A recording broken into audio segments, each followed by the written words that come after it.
AM. Shanno भुनस्तु सवीर्यं कर्वावहै तेजस्विनावधीतमस्तु मा विद्विषावहै। ॐ शान्ति शान्ति शान्ति। शङ्करं शङ्कराचार्यं केशवं बादरायणं सूत्रभाष्य कृतो वन्दे भगवन्तौ पुनः पुनः। ईश्वरो गुरुरात्मेति मूर्तिभेदविभागिने व्योमवद्व्याप्तदेहाय दक्षिणामूर्तये नमः। ॐ शान्ति शान्ति शान्ति।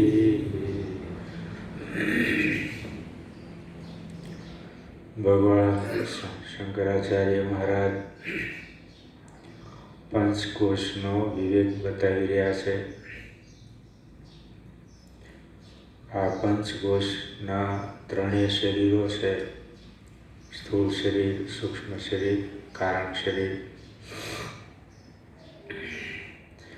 એ આત્મા નથી, આત્મા એનાથી જુદો છે। પંચકોશોનો દ્રષ્ટા આત્મા છે, સાક્ષી આત્મા છે।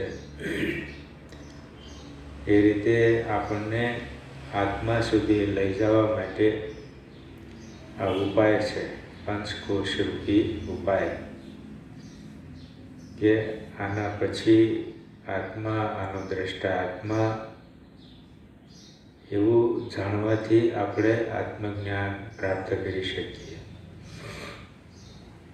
આપણું વાસ્તવિક જે સ્વરૂપ છે એ સ્વરૂપની પ્રાપ્તિ થઈ શકે।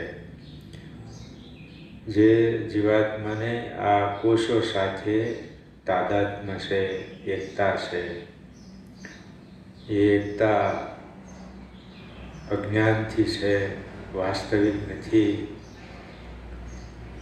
આવો વિવેક કરવાથી એ અજ્ઞાન દૂર થઈ જાય અને પોતે પોતાના સ્વરૂપમાં સ્થિત થાય અને બધા અનર્થોની નિવૃત્તિ થાય। જે જન્મ મરણ સુખ દુઃખ આ બધા અનર્થો છે, દેહાદી, આ બધું એની નિવૃત્તિ થાય, પોતાનો અવિનાશીપણું પ્રાપ્ત થાય। જે જીવ સદા ઈચ્છે છે, જીવને આ નિત્ય સુખરૂપ જ રહેવું છે અને નિત્ય રહેવું છે। એ વસ્તુ હકીકત છે, એ શાસ્ત્ર દ્વારા આપણને બતાવે છે। આ નિત્ય રહેવાની જે ઈચ્છા છે જીવને, એ ખોટી નથી, એ સત્ય છે। પણ જાણતો નથી એટલે એને મરવું પડે છે, શરીર સાથે એને મળવું પડે છે।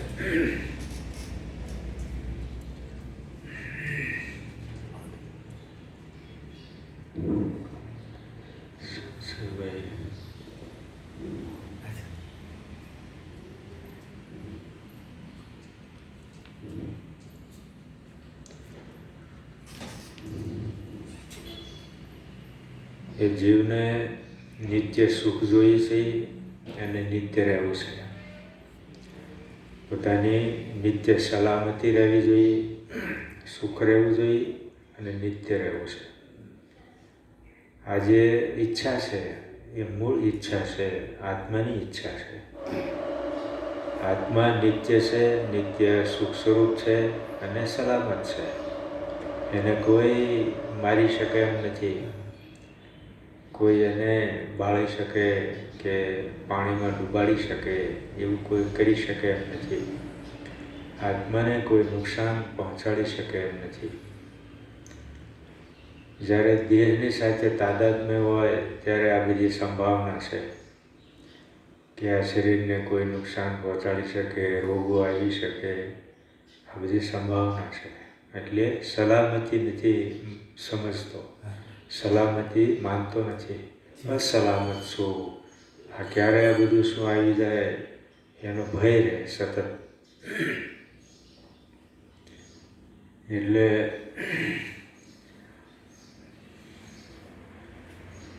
કે છે આની નિવૃત્તિ માટે આ જ્ઞાન જ ઉપાય છે.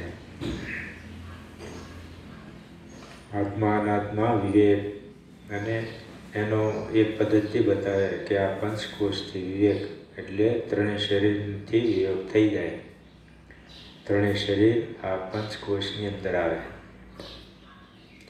જે અન્નમય કોશ છે એ સ્થૂળ શરીર છે, પ્રાણમય, મનોમય, વિજ્ઞાનમય એ સૂક્ષ્મ શરીર છે, અને આનંદમય કારણ શરીર છે. એ રીતે નવી પદ્ધતિથી આ પંચકોશ વિવેશ અને સૂક્ષ્મ રીતે એનું વર્ણન છે. ત્રણેય દેહોનું સૂક્ષ્મ રૂપે એનું જે કાર્ય છે એ બધું કાર્ય સહિત વર્ણન કરે છે. એટલે કે છે દેહાદિ જે આ નિષ્ઠ છે, આ જીવાત્મા દેહાદિમાં અહંબુદ્ધિ કરે છે, દેહાદિ નિષ્ઠ થઈ ગયો છે, એક થઈ ગયો છે. એટલે એની અંદર કે છે આ બધા ધર્મો એને લાગુ પડે. આશ્રમ ધર્મ, વર્ણ ધર્મ, કર્મ, ગુણ, આ બધું એને લાગુ પડે અને એમાંથી અભિમાન થાય. આ બધું એમાં થવાની સંભાવના છે. એટલે કે છે અને આ બધું મારું છે એવું સમજે છે. આ બધા ધર્મો છે એ મારા ધર્મો છે, જન્મ મરણ આ બધું મારા ધર્મો છે એવું માને છે. એને જ કહે છે આ વિજ્ઞાનમય કોશમાં આ બધું રહેશે. આશ્રમ, ધર્મ, વર્ણ, અભિમાન, કર્મ, ગુણ આ બધું વિજ્ઞાનમય કોશમાં છે. અને એ પરમાત્માની નજીક છે, સમીપ છે અને પ્રકાશમાન છે, તેજોમાન છે. બીજા કોશો કરતાં એ વધારે તેજોવતી છે. એટલે આત્માનું પ્રતિબિંબ આભાસ એ ગ્રહણ કરે છે. એટલે એની અંદર એ વિશિષ્ટ શક્તિ આવે.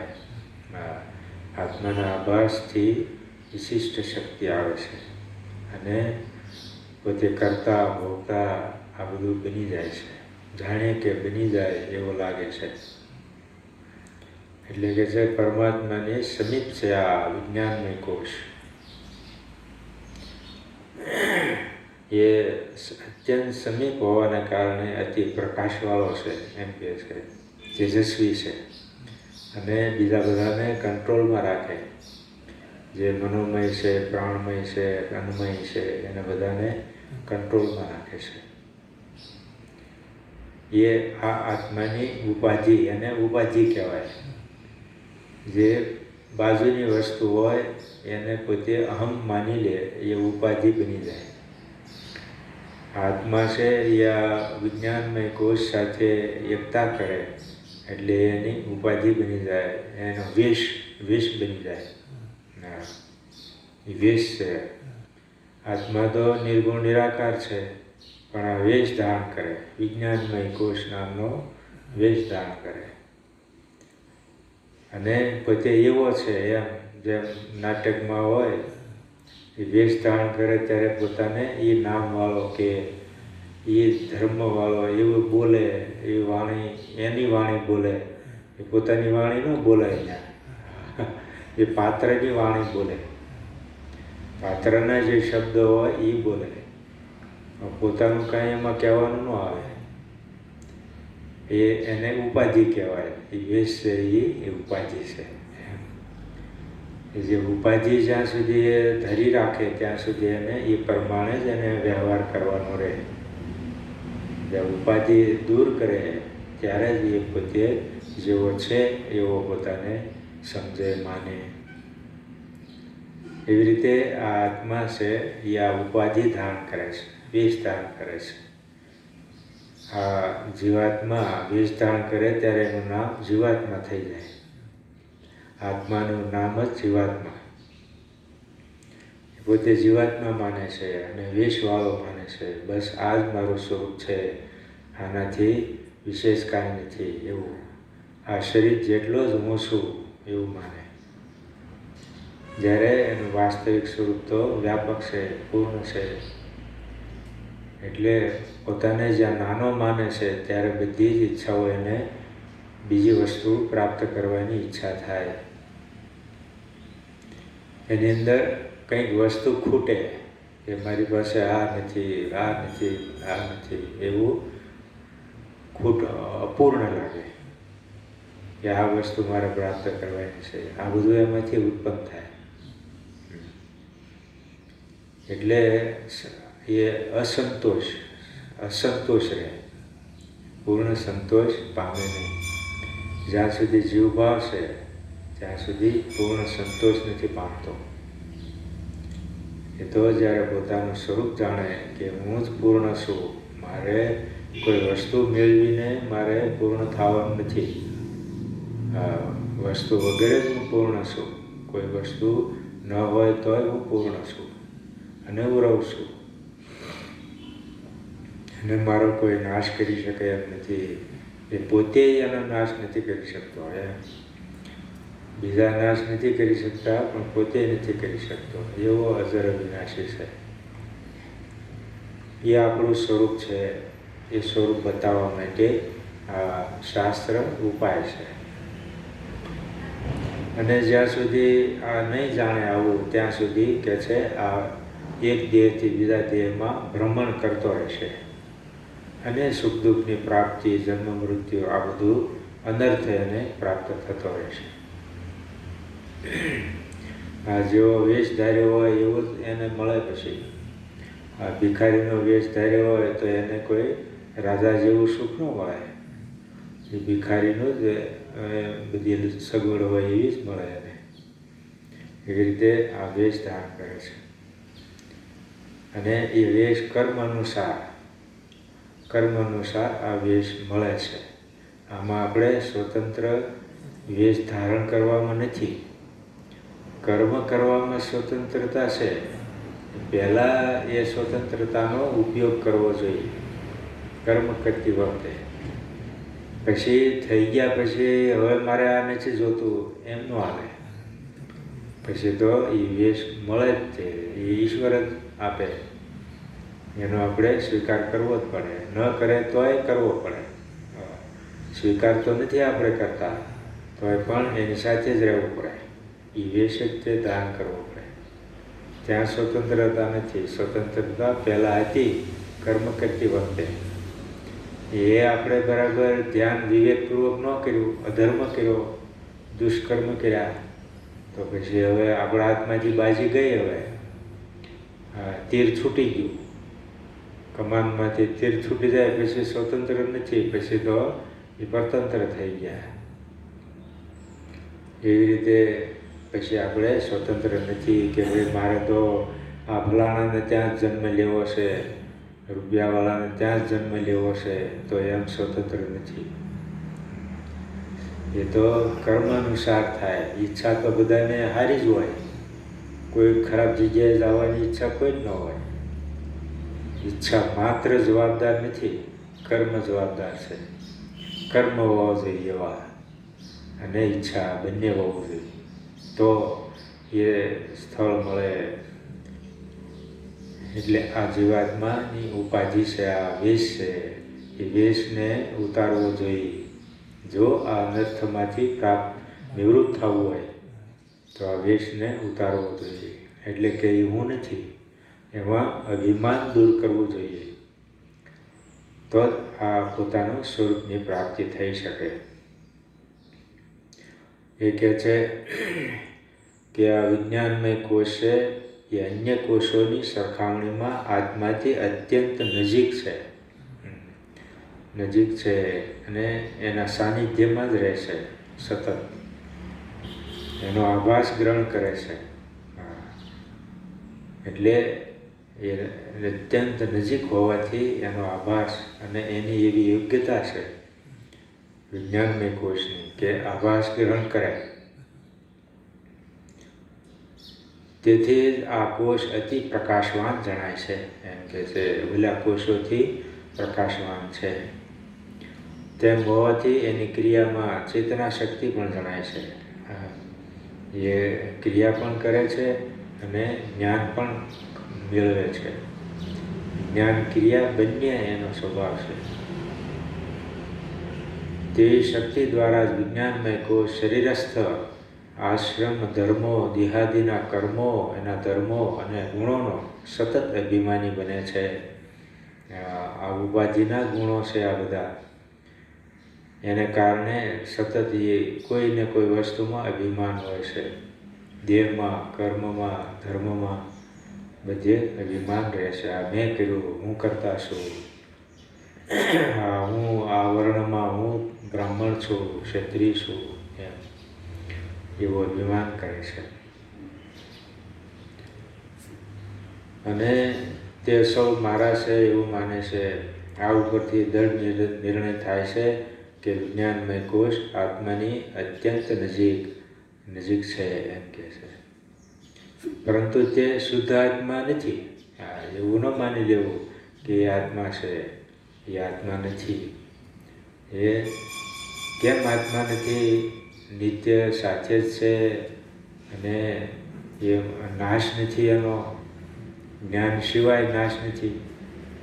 આપણે વિજ્ઞાનમય કોષ છે એ અમુક ટાઈમ પછી જ્યારે સાધના થાય ત્યારે પ્રજ્ઞા બની જાય. પ્રજ્ઞા બને ત્યાર પછી એ આત્માથી વધારે નજીક કે ભળી જાય?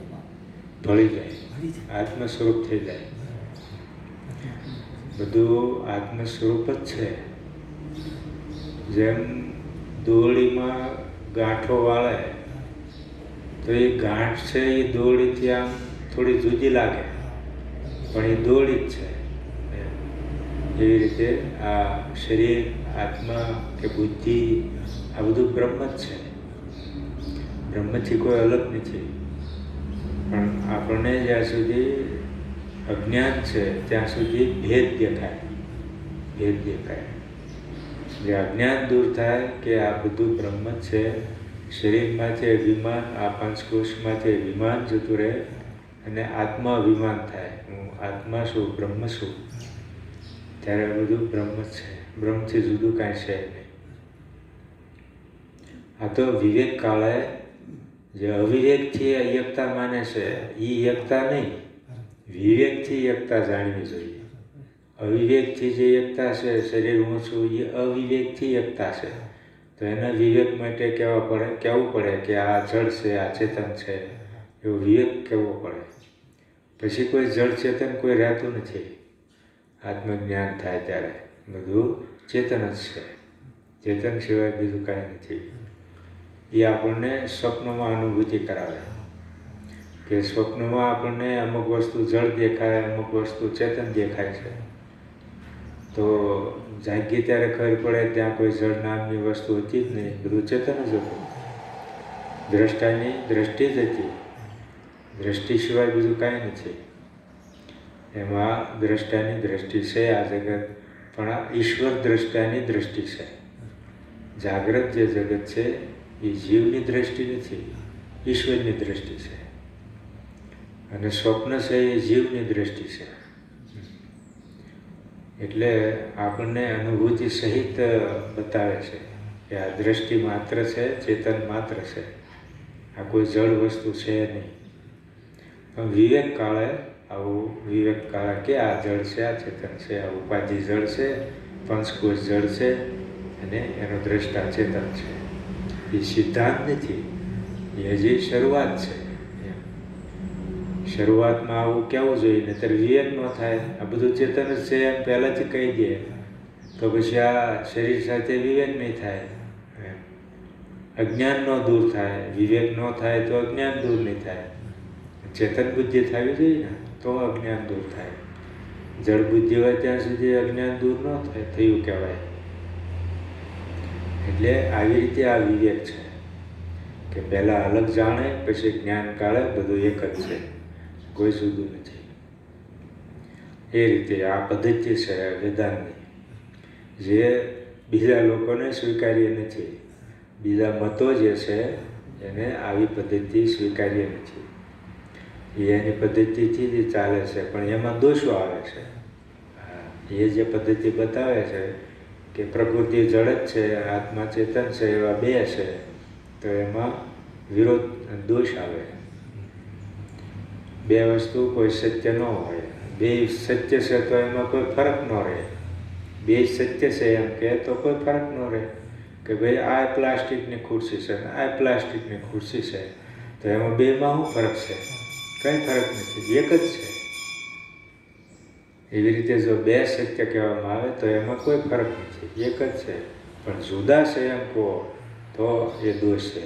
બે સત્ય હોય ને જુદા હોય એવું ન બની શકે. એટલે આવા બીજા વિચારકો છે સિદ્ધાંત સિવાયના, એ બધા આવું માને છે, દ્વૈતવાદીઓ, કે આ જીવ જુદો છે, ઈશ્વર જુદો છે, એવું બધું માને છે.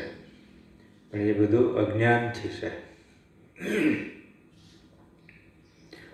એટલે કે છે કે આ વિજ્ઞાનમય કોષ આત્માની અત્યંત નજીક છે, પરંતુ તે આત્મા નથી.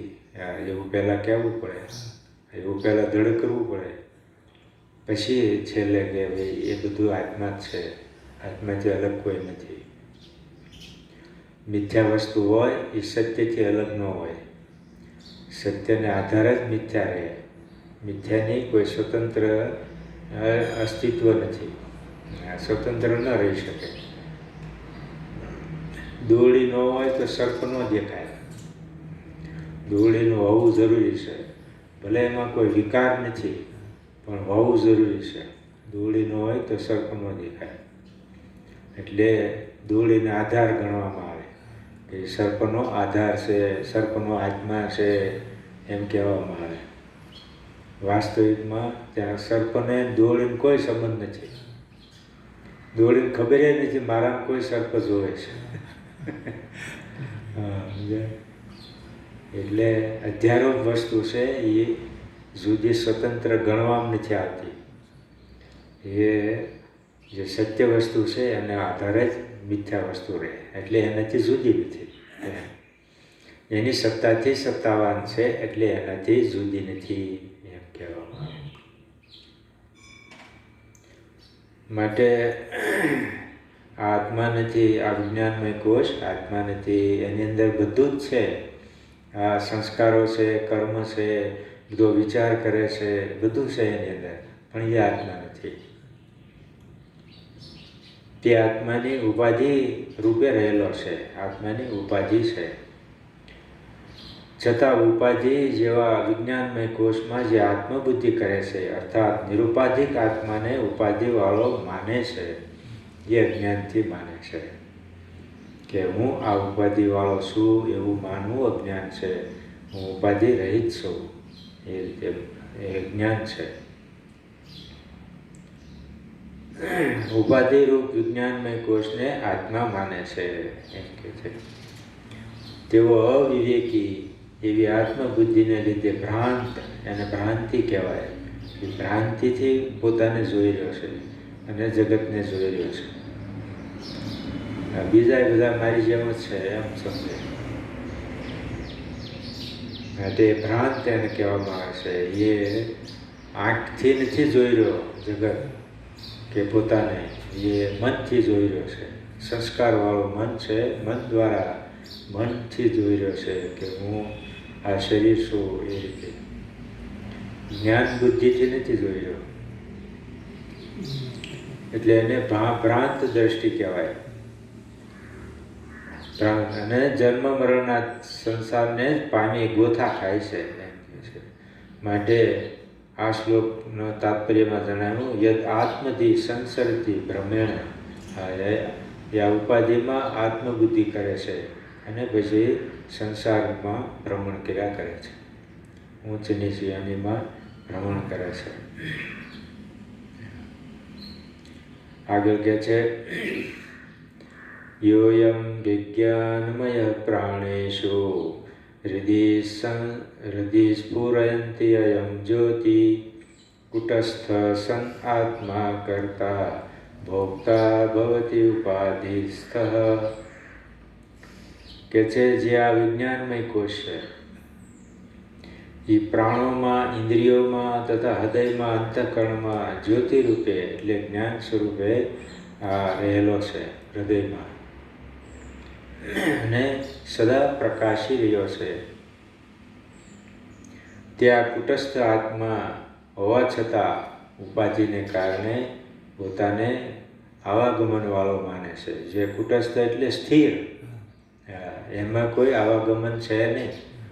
કોઈ લોક પરલોકમાં કે બીજા શરીરોમાં જવાનો એ કુટસ્થ આત્મામાં નથી. છતાં ઉપાધિને કારણે, આ સૂક્ષ્મ શરીરને કારણે કે વિજ્ઞાનમય કોષને કારણે આ આવાગમન પોતાને માને છે એમ કહે છે. એટલે સ્થિર હોવા છતાં આવાગમનવાળો માને છે. એ આ ઉપાધિને કારણે કે છે આ બધી શરીરોની ઉપાધિ છે. સ્થૂળ શરીર, સૂક્ષ્મ શરીર, કારણ શરીર, અવસ્થા, આ જાગૃત અવસ્થાવાળો હું, એમ સ્વપ્ન અવસ્થાવાળો હું, સુષુપ્તિ અવસ્થાવાળો હું. અવસ્થા કોઈ આત્મામાં નથી હોતી. એ તો અવસ્થા રહી જ છે. અવસ્થા બધી આ જીવાત્માની છે, ચિદાભાસની છે, કે આ કોષોની છે. આ જીવાત્મા ચિદાભાસ પ્રગટ થાય, લીન થાય, આ બધું એમાં છે. ઉપાધિ પ્રગટ થાય તો પોતે પ્રગટ થયો, ઉપાધિ લીન થાય તો પોતે લીન થાય. જેમ દર્પણમાં આપણું મુખ દેખાતું હોય, દર્પણને હટાવી લે તો એ મુખ જાણે લીન થઈ ગયું એમ કહેવાય. એ બિંબમાં એ મુખ લીન થઈ ગયું. એમાં દર્પણ રૂપિયા 5 કોષ છે, એને લીન કરી દે સુષુપ્તિમાં ઈશ્વર, ત્યારે આ જીવાત્મા આત્મા રૂપે સ્થિત થઈ જાય. કારણ કે દર્પણ નથી એટલે પ્રતિબિંબ નથી, તો એ આત્મા રૂપે સ્થિત થઈ જાય છે જીવાત્મા, અને એ આત્માનું સુખ પ્રાપ્ત કરે છે. અને જ્યારે આ ઉપાધિ જાગૃત થાય એટલે પોતે તરત જાગૃત થયો એમ કે હું જાગૃત છું. એટલે પાછું આ બધું જે જીવનમાં જે બધું કાર્ય કરી રહ્યો છે, જે કંઈ વ્યવહાર કરી રહ્યો છે એની સાથે જોડાઈ જાય. અને એ બધી વ્યવહારોની બધી અશાંતિ, અસંતોષ, આ બધું એ અનુભવ કરે છે. અને જે સુખની અને નિત્ય ઈચ્છા છે, મને સુખ મળે, પણ આની સાથે જોડાઈ જાય છે એટલે આ બધા ધર્મો એને લાગુ પડી જાય. કેમ પતિ પત્ની બની ગયા પછી એકબીજાને ધર્મો લાગુ પડી જાય, એકબીજાને દુઃખેથી દુઃખી થાય. પહેલાં જ્યારે જુદા જુદા હતા, સંબંધ નહોતો, ત્યારે તો કોઈને એકાબીજાને દુઃખ નહોતું. કોઈ એકાબીજા કોઈ દુઃખી નથી થતા. દુઃખી થાય તો એ એકલો થાય, બીજા કંઈ દુઃખ કોઈ માનતું નહોતું. હવે સંબંધ કર્યો એટલે પછી કે હવે એના દુઃખથી હું દુઃખી, એના ઘરવાળાને દુઃખી કે હું દુઃખી. આ બધું સંબંધના કારણે છે એમ કહે છે. એવા એકમેક થઈ જાય એમ કે. એટલે આ બધું આ ઉપાધિ સાથે આ એકમેક થઈ ગયો છે. એટલે ઉપાધિના બધા ધર્મો છે એને લાગુ પડે.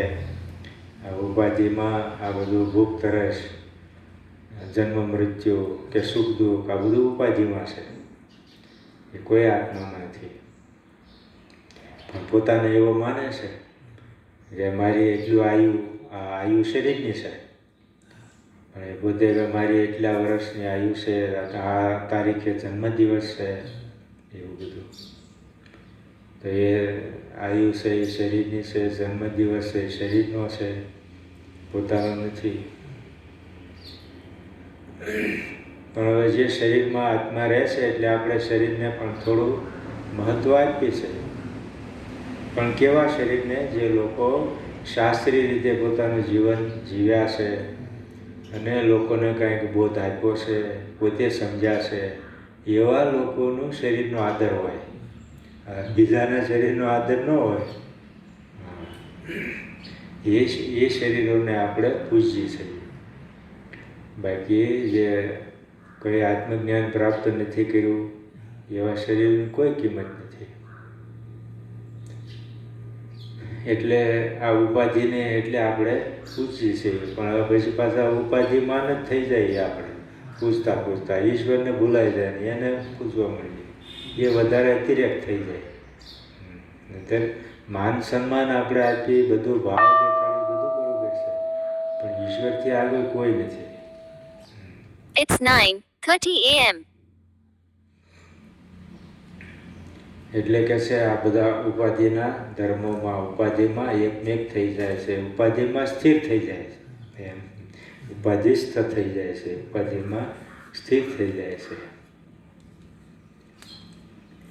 એ રીતે આત્માનું સ્વરૂપ પણ બતાવે છે વચ્ચે. આ વિજ્ઞાનમય કોષની સાથે સાથે આત્મ સ્વરૂપ પણ બતાવે છે, જે આપણને બેને જોઈએ, બેની મિલાવટ કરીએ, બેને સરખાવીએ અને બેના સ્વભાવના જાણીએ તો આપણી બુદ્ધિમાં આત્મા પ્રત્યે મહત્વ બુદ્ધિ થાય અને ઉપાધિમાં વૈરાગ્ય થાય. માટે કહે છે વિજ્ઞાનમય કોષના સૂક્ષ્મ વિચાર બાદ આચાર્ય શ્રી 3 શ્લોકમાં આ જ્ઞાનમય ચૈતન્ય રૂપે સાક્ષી આત્માનો પરિચય કરાવે છે. સાક્ષી આત્માને વચ્ચે વચ્ચે બતાવતા જાય છે. જેના વિશે કહેવાયું છે કે વિજ્ઞાનમય કોષની અત્યંત નજીક હોવા છતાં નિરુપાધિક રહેશે. એ નિરુપાધિક જ રહેશે, એ ઉપાધિવાળો થતો નથી. જાણે કે ઉપાધિવાળો થઈ ગયો હોય એવું દેખાય છે. એ તો નિરુપાધિક જ રહેશે, એ કોઈ ઉપાધિવાળો ઉપાધિ એને કોઈ લાગતી નથી. અજ્ઞાનને કારણે કે અજ્ઞાનીની દ્રષ્ટિએ ઉપાધિવાળો દેખાય, બાકી જ્ઞાનીની દ્રષ્ટિએ ક્યારેય એ ઉપાધિવાળો થતો જ નથી, નિરુપાધિક જ રહેશે. તેઓ નિરુપાધિક આત્મા સ્વસ્વરૂપે તો સ્વયં પ્રકાશ રૂપ છે. પોતાના સ્વરૂપથી તો એ સ્વયં જ્ઞાન સ્વરૂપ પ્રકાશ રૂપ. એટલે એવું નહીં કે આવો સૂર્યનો પ્રકાશ છે કે કોઈ વીજળીનો પ્રકાશ છે, એવો પ્રકાશ નહીં સમજવાનો, જ્ઞાન સ્વરૂપ છે. આવો પ્રકાશ હોય ને તો આપણને અંધારામાં દેખાવું જોઈએ. પ્રકાશ સ્વરૂપ છે તો અંધારામાં દેખાવું જોઈએ, તો અંધારામાં દેખાતું નથી. આવો પ્રકાશ નથી, જ્ઞાન સ્વરૂપતા છે કે જે આવો પ્રકાશ ન હોય તો જ્ઞાન સ્વરૂપતાથી વ્યવહાર થાય. અંધારામાં પણ આપણે એકાબીજા બોલીએ, એ સાંભળીએ, એકાબીજાના વિચાર વિનિમય થાય છે ને. અંધારું હોય તો થાય, કે અંજવાળું હોય તો જ સંભળાય એવું નથી ને. એટલે એ જ્ઞાન સ્વરૂપ છે, એટલે એને પ્રકાશ સ્વરૂપ કહે છે. ઘણા લોકો એનો અર્થ બીજો કરતા હોય છે.